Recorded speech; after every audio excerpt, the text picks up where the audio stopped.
Hey boys and girls, this is Japanpimp coming to you live from Nagoya, Japan. It's my final video as a former player of Evony. Stopped playing the game because customer service and Evony developers have told me a few times that they're not interested in making a competitive game. Um, I'd like to play a competitive game. I don't know about you guys, but you can see from the wall of text here, if you read it, Evony has designed a game that caters to people with addictive personalities and compulsive disorders. They basically made a game that is like chasing a pot of gold at the end of a rainbow.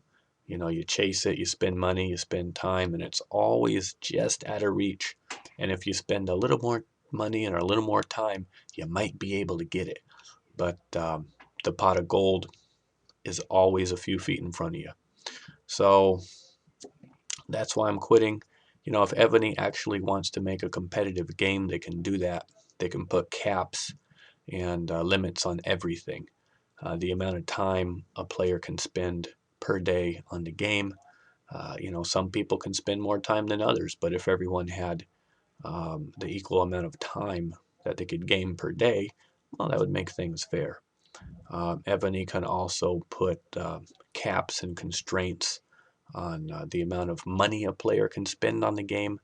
There's some players that spend $50,000 on this game um, because Evony basically has plants on the servers, and those plants act as the pot of gold, and players try to catch up to those plants, and they're never quite able to because the power and ability of those players is, you know, there's no limit.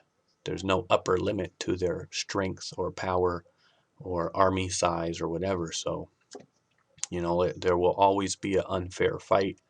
It will never be a level playing field, and people will always be trying to catch that pot of gold.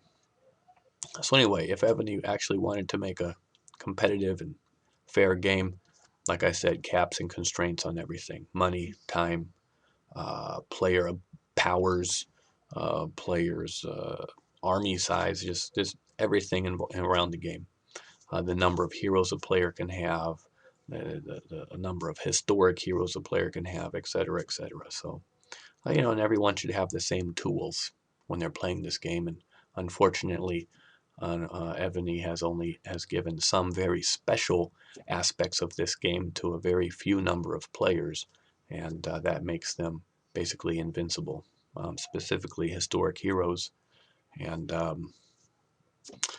anyway, that's all I'm saying.